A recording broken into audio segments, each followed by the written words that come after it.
వ్యాసుడి గురించి, రమణ మహర్షి గారి గురించి, తత్వం గురించి, అలాగే మన కర్లం పార్వతీశం బాబా గారు విజయనగరం దగ్గర కర్లం భీష్మేకాదశి రోజున సిద్ధి పొందాడు ఆయన. 1996 సంవత్సరం దేవి నవరాత్రుల్లో మన రాయవరం సారిగారు నరసింహమూర్తి గారు నేను వెళ్ళి ఆయన దర్శనం చేసుకుని ఆయన హోమం కూడా చేశారు, యాగం చేశారు.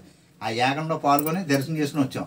1997 సంవత్సరం భీష్మేకాదశి రోజున సిద్ధి పొందాడు ఆయన కర్లం విజయనగరం దగ్గర కర్లం పార్వతీశం బాబా గారు. అలాగే మన జిన్ను నాన్నగారు ఆయన ముక్కోటి ఏకాదశి రోజుని సిద్ధి పొందారు. వాళ్ళు ఉన్నంతసేపు వాళ్ళ విలువ తెలియదు. వాళ్ళు మరణించిన తర్వాత వాళ్ళు మరణించినటువంటి ఆ టైంని బట్టి ముక్కోటి ఏకాదశి రోజున పోవడం అంటే మాటలేంటి, భీష్మ ఏకాదశి రోజున కాలం చేయడం అంటే మాటలేంటి కాదు కదా. మనిషి ఉండగా మనిషి విలువ తెలియదు. 29/12/2017 ముక్కోటి ఏకాదశి రోజున సిద్ధి పొందారు జిన్ను నాన్నగారు ముక్కోటి ఏకాదశి. అలాగే 28/1/1968 బెండపూడి సాధువు గారు సిద్ధి పొందారు ముక్కోటి ఏకాదశి రోజు. అలాగే పార్వతీశం బాబా గారు భీష్మ ఏకాదశి రోజుని. అలాగే ఈ మహనీయులు చేత వాళ్ళు యొక్క తత్వాన్ని తెలియజేస్తూ ఉంటారు. రమణ మహర్షి గారు అక్కడే ఉన్నారు, పార్వతీశం బాబా గారు, శివానంద స్వామి, అలాగే జిన్ను నాన్నగారు, విజయనగరం రమణ స్వామి గారు, అలాగే కాళహస్తి సద్గురు సుబ్రహ్మణ్యం గారు, వీళ్ళ చేత ఆ ప్రచారం చేస్తూ ఉంటారు. అంటే తిరిగి రాయి ఒకటి ఉంటుంది, తిరగని రాయి ఒకటి ఉంటుంది.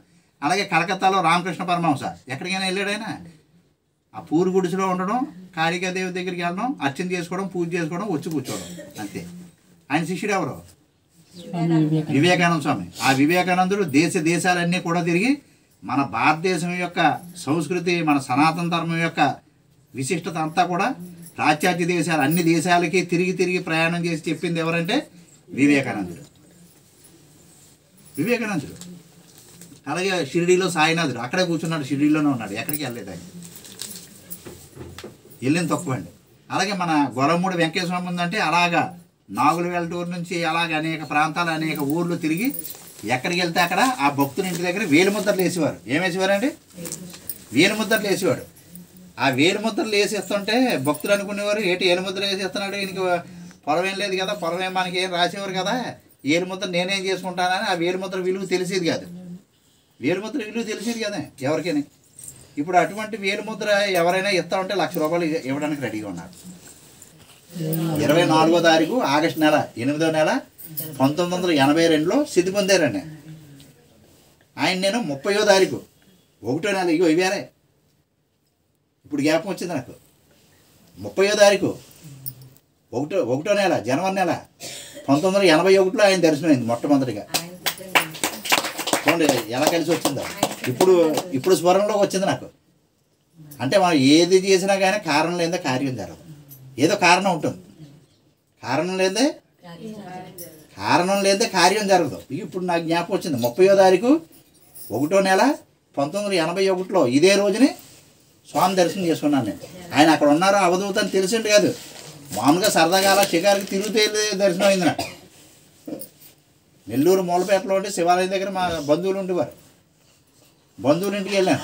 ఓ 2 రోజులు ఉండి బయలుదేరుతామంటే అప్పుడే వెళ్ళిపోతాము, 4 రోజులు అన్నారు. సరే అయితే ఉంటానని చెప్పేసి ఉన్నాను. ఈ లోపల అక్కడ షిరిడి సాయిబాబా గుడి ఉంటే మన కాలు కుదురు ఉంటుంది కదా, తిరుగుతూ ఉంటారు. ఎదరికి వెళ్ళాను, బాబా గారి గుడి ఉంది, అక్కడ దర్శనం చేసుకుని ఏమంటే ఇక్కడ చూడవలసినవి ఉన్నాయి. ఏ ఊరి మీద ఏంటన్నా రాజమండ్రి దగ్గర అంటే అనపర్తి మహేంద్రవాడ. ఇక్కడ గొరమూడు అని ఒకటి ఉందయా, రేపు శనివారం గొరమూడు అని ఉంది.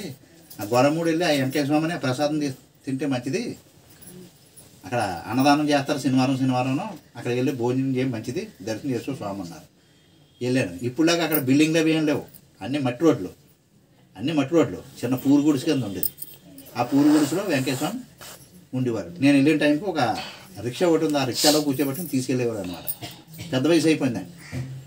నేను 81లో వెళ్ళాను, జనవరి 1981 వెళ్ళాను. 1982 ఆగస్టులో సిద్ధి పొందారు సంవత్సరంన్నరకి. పెద్ద వయసు అనమాట. అప్పుడు అక్కడ నాకు దారం ఒకటిని విభూది ఇచ్చారు, దారం విభూదిని. ఆ తర్వాత ఒక 5-6 సంవత్సరాల క్రితం ఒక ఆయన నెల్లూరు నుంచి వచ్చి వేలుముద్రలు కూడా ఇచ్చారు. ఆయన అనుగ్రహం వేలుముద్రలు ఇచ్చారండి. వేలుముద్రలు అంటే బయటికి తేవట్లేదు. మీరు ఎవరైనా చూసి దండం పెట్టుకుంటారంటే వచ్చి దండం పెట్టుకోవచ్చు. మీరు ఎప్పుడైనా వచ్చి ఆ వెంకటేశ్వర స్వామి వేసిన వేలుముద్రలు దండం పెట్టుకుంటా అంటే వచ్చి దండం పెట్టుకోవచ్చు. బయటికి తేవట్లేదండి, ఫోటో పట్టుకోతున్నాం. ఆ ఏలుముద్రలు వెంకటేశ్వర స్వామి అనుగ్రహం వల్ల వచ్చేయండి, లభించేమని ఏమా. అలాగే వెంకటేశ్వర స్వామి గారు ఊరూరు అలా తిరుగుతూ వెళ్ళిన చోట అలాగే గుండం వేసేవారు, అగ్నిగుండం వేసేవారు. అగ్నిగుండం అలాగే గొలమూడిలో ఆయన స్వహస్తాలతోటి వెలిగించినటువంటి దుని ఆ రోజు నుంచి ఈ రోజు వరకు కూడా దుని అలా ఎలుగుతూనే ఉంది. ఆ గొలమూడు వెళ్ళి ఆ దుని చుట్టూ మాకు వివాహం అవ్వట్లేదు, లేకపోతే సంతానం కలగట్లేదు, ఆరోగ్యం బాగుంటలేదు, లేకపోతే మేము అనుకున్న కోరిక నెరవేరట్లేదు, ఏ సమస్య అయితే ఆ సమస్య, ఏ సమస్య అయితే ఆ సమస్య ఏదైతే అది గొలమూడు వెళ్ళి ఆ గొలమూడు భగవాన్ వెంకయ్య స్వామి సమాధి మందిరం దర్శనం చేసుకుని ప్రదక్షిణం చేసి అక్కడ దుని స్టార్టింగే దుని దగ్గర నుంచి వెళ్ళాలి. మనం భగవాన్ వెంకయ్య స్వామిని దర్శనం చేసుకోవాలంటే ముందు స్టార్టింగే దుని దర్శనం చేసుకుని వెళ్ళాలి. ఆ దునిలో ఎండి కొబ్బరికాయ, మన కొబ్బరికాయ చెట్టును రాలుతుంది కదా, లేదా ముదరకాయలు తీసేస్తే అలాగా ఒలవకుండా ఉంటే కురుడి అయిపోతాయి కదా, కురుడికాయ ఒకటి, నవధాన్యాలు ఒకటి, వెంకయ్య స్వామి చుట్ట కాల్చేవారు, చుట్ట ఒకటి, లేకపోతే పొగాకాడు కానీ చుట్ట కానీ పొగాకు కాడు కానీ ఈ నవధాన్యాలు, అలాగే ఏదో ఒక సమితి ఉంటాయి కదా, మారేడు చెట్టువో లేకపోతే మహాబిల్వం ఏదో ఒక సమితి, రావో జువ్వు ఏవోటి మన వృక్షాలకు సంబంధించిన పూజించేటువంటి వృక్షాలకు సంబంధించినటువంటి సమితి అంటే కర్రలు ఉంటాయి కదా, అవి పట్టుకెళ్ళి 2 అగరత్తులు, 2 కర్పూరం బిళ్ళలు, సాంబ్రాణి, ఏమిటండి కురుడికాయ ఒకటి, నవదా